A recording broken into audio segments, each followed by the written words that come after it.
Good morning and welcome to Bible class on this awesome Mother's Day. I'm so glad you guys are here. We are going to talk about two very famous mothers today. And also, we're going to talk about wheat. This is one of my favorite places to be, is in a wheat field. And I'll tell you why in a little bit. But that plays a big part in our story today. So instead of the continent song today, and instead of the timeline, I have a new activity. We haven't done our books of the Bible in forever.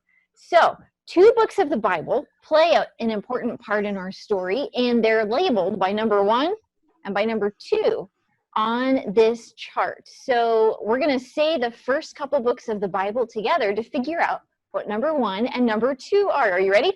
So say it with me. Genesis, Leviticus, Numbers, Deuteronomy, Joshua, Judges, and Ruth. So stop there.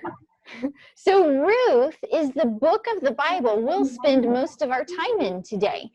And it's amazing that it's a whole book of the Bible about a woman, about a female character. And that must mean it's really important. The book of Ruth has 4 chapters, and you could easily read those today if you want to read it on your own or with your mom or your family. And so the book of Ruth we'll also mention that book of Leviticus too. Okay, so let's start with the scripture and use that as our guidebook because we're going on a trip today with Ruth. So the story starts off in kind of a sad and uncertain place. It says there wasn't enough food. That means there was a famine. And remember, a famine can be caused by not a lot of rain or like bugs that come, locusts that come and eat all the crops, or it could be war. Lots of reasons there might not be enough food. But it says there wasn't enough food in the land of Judah. So a man went to live for a while in the country of Moab, not Moab, Utah. That's here in the U.S. Moab, next door to Israel. And he was from Bethlehem in Judah. His wife and 2 sons went with him. And his wife, her name is Naomi. She's also a big character in our story today. And so this man and his family left Bethlehem in Israel because of that famine. Now, if you remember back to Abraham in our story about Abraham's journey, our very first episode, Abraham went to Egypt during a famine, but this family didn't. They went the opposite direction. They went to the country of Moab. And on the map, let's take a look where Moab is. Now, I know we didn't do our continent song, but I think you remember where the continent of Asia is, right? And this map is zoomed in to the country of Israel. And you'll notice the Mediterranean Sea on the upper left, on the northwest. And then, right, kind of in the middle, you see the Dead Sea. Do you remember when we went to the Dead Sea to check up on Abraham's nephew, Lot? Right, remember Lot, who used to get in a lot of trouble? That's a good way to remember him. So Lot had a son named Moab, and that is how this country got started. And so Moab is on the east side of the Dead Sea, south of the Arnon River. And it's actually a really cool gorge. It kind of looks like the Grand Canyon a little bit in there. But it also has fertile plains. These are the plains of Moab. So very good farm ground too. Lots of grazing pastures, and they would often get a lot of rain, sometimes when Israel wouldn't. And so that's where this man and his family went. That's where we find Naomi. This man and his family. So this man's name was Elimelech. And unfortunately, he died while the family was in Moab. And Naomi became what we call a widow. A widow is a woman whose husband has died. But she still had her 2 sons to help take care of her, and her 2 sons married women from Moab. One's name was Ruth. Now, sadly, those 2 sons also died in the land of Moab. now those two daughters-in-law, Orpah and Ruth, are also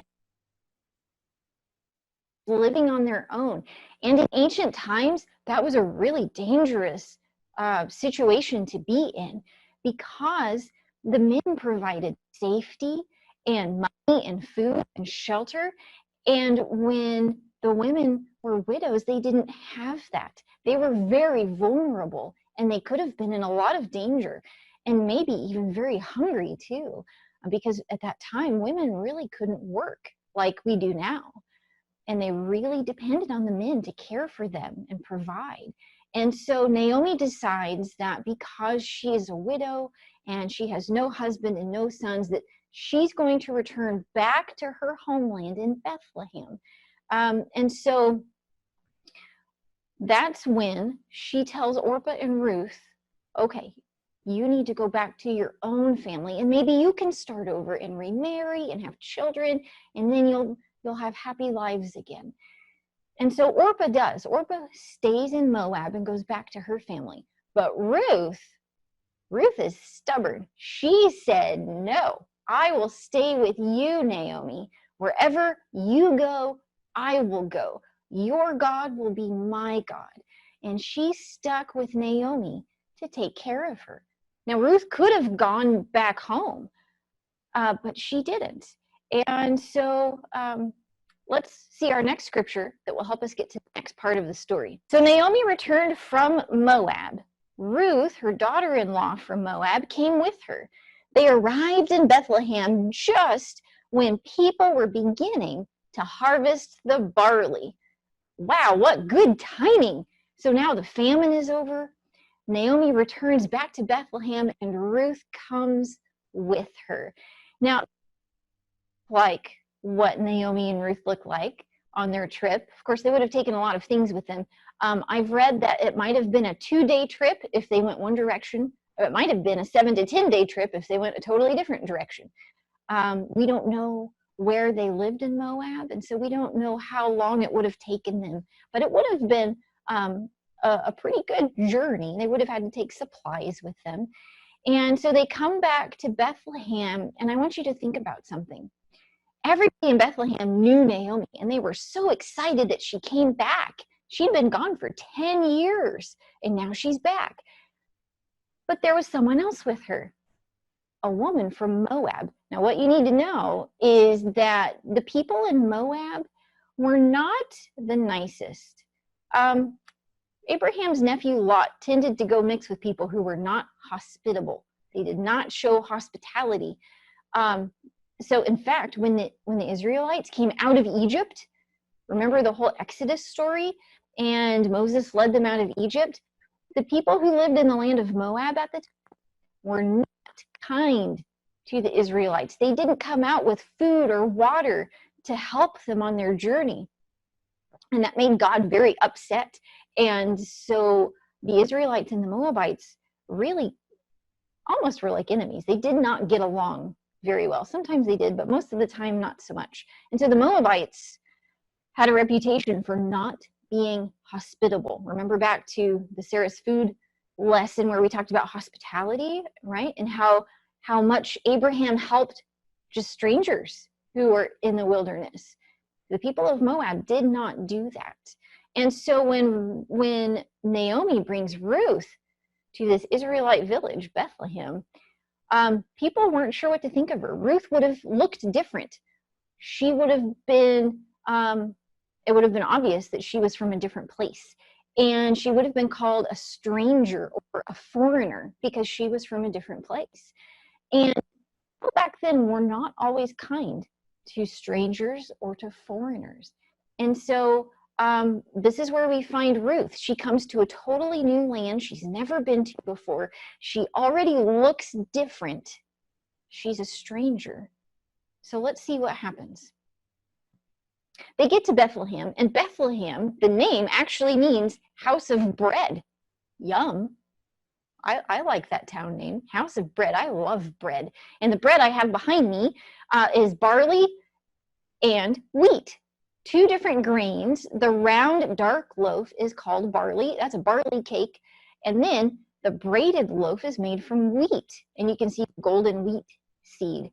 And so that is what Bethlehem was known for. They had lots of fields outside of their village, and they made lots of bread. And so that's where we find Ruth and Naomi. They get to Bethlehem, and right away they need food. Remember, they don't have husband or sons to help take care of them. And back then, women really didn't get to work. And so somehow they needed food.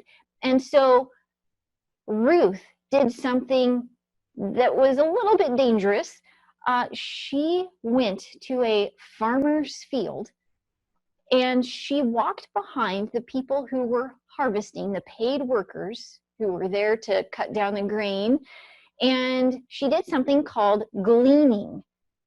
Glean, G-L-E-A-N. To glean is to pick up all the pieces of grain that were dropped during the harvest. So the men would go through the field first, and they would use a sickle, a big knife, and they would cut down the stalks of wheat or barley. And then the women would come behind, and they would put it in bundles.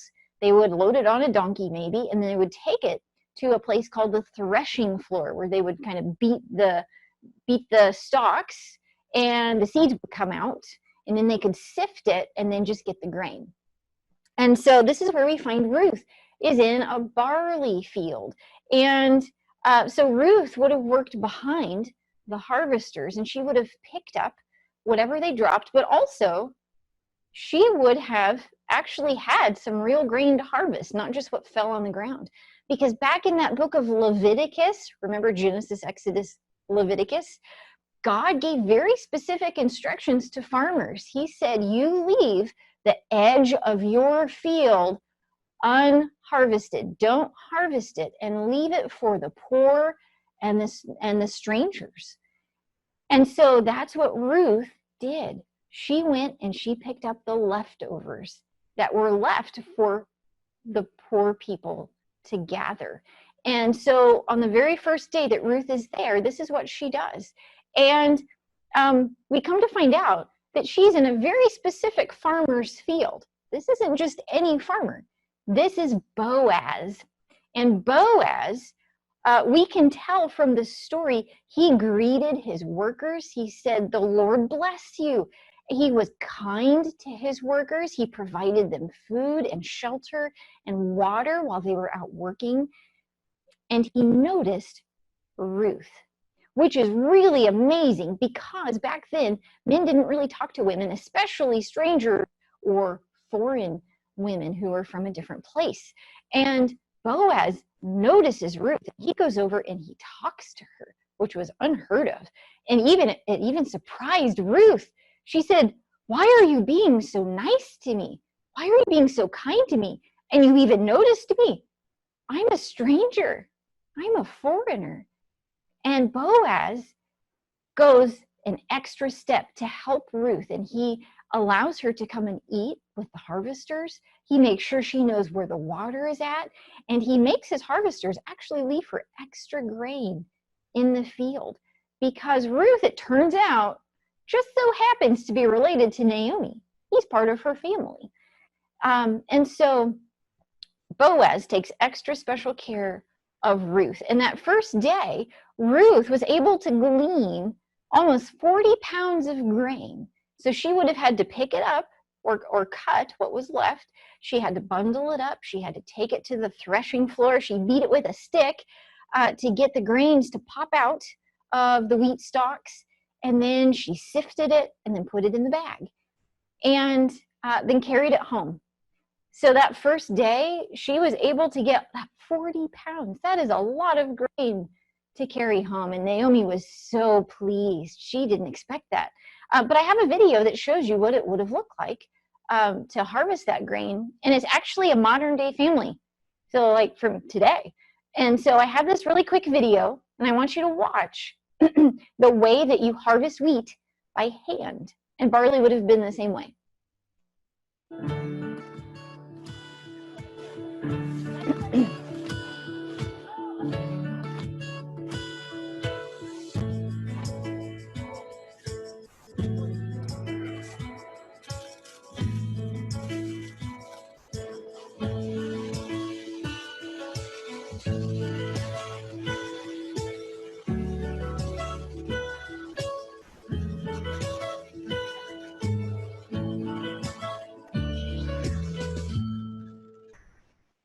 So you saw it by hand, and now let's see what it looks like here in Kansas in the wheat state today. Anybody recognize this young man coming out of the combine here? It's Finn. This is Finn on his grandpa's farm. This is my dad's farm, and I grew up as a farmer's daughter harvesting wheat every year. And the amazing thing is that this machine is called a combine because it combines harvesting, threshing, and sifting. Everything that Ruth did, but now it's all combined in one big, monstrous machine called a combine. Pretty cool, pretty cool. Okay, so back to Ruth. So Ruth was able to stay for the whole harvest, for the whole barley harvest, which went from April and May, which is now, it's actually happening now over in Israel. And she would have also stayed for the wheat harvest, which was from May to June. So she would have stayed for about 2.5 months, working every day, hot, sweaty, dusty conditions, back-breaking because she had to lean down to get the wheat off the ground. It was hard labor. And Ruth worked so hard so that she could take care of Naomi by feeding her. And that is where I want to go next. Let me scoot to the side so you can see our picture of Ruth a little bit. Of course, this is not really Ruth. This is an actor who looks like what Ruth might have looked like at the time. So Ruth, the next part of the story is that during this harvest, Ruth tells Naomi that Boaz is so kind to her. He protects her and makes sure she's safe and gives her all this extra grain. Naomi remembers that Boaz is part of the family and he may be able to help them. And so Ruth goes to the field. She asks Boaz to protect their family. And he says, yes, he does. Naomi had a piece of land that was in danger of being sold off to someone else who was outside of their family. Boaz said, I will purchase it. He paid the price for the land. He redeemed it and brought it back into the family. And not just the land, but Ruth and Naomi also. Because Boaz married Ruth. He brought Naomi and Ruth back into their family. He redeemed them. And the people in the town and the elders said, may Ruth be blessed like Rachel and Leah, who helped build up the family of Israel. Wow. They said that about Ruth, a Moabite from an enemy territory. Ooh. She earned their favor because she worked so hard to provide for Naomi. Wow, wow. And then it gets better because Boaz and Ruth have a little boy. His name is Obed. And the women of the village said, oh, this is amazing. May he be famous one day. If they only knew. Because it turns out Obed later became the father of Jesse, who later became the father of David, who later, way on down the line, had Jesus descend from his family. So from this one story, we have Boaz and Ruth who have Obed. That leads to King David, which leads later on down to Jesus. That's amazing. That is amazing. Not just that God used a Moabite woman for his plan to bring Jesus the Messiah, but that this Moabite woman was faithful to her family and to God. So Naomi went from having no living family left to having Ruth, who worked so hard. She was like 7 sons to Naomi. And her family is restored to her. And so Naomi's bitterness now, with little Obed, turns to joy. And Ruth's hard work and her loving kindness towards Naomi showed that Ruth had good character and that she put others first. And just like Boaz paid the price for Naomi's land, her family land, to redeem it and bring Naomi and Ruth out of poverty. Jesus paid the price to redeem us from sin and to bring us back into God's family.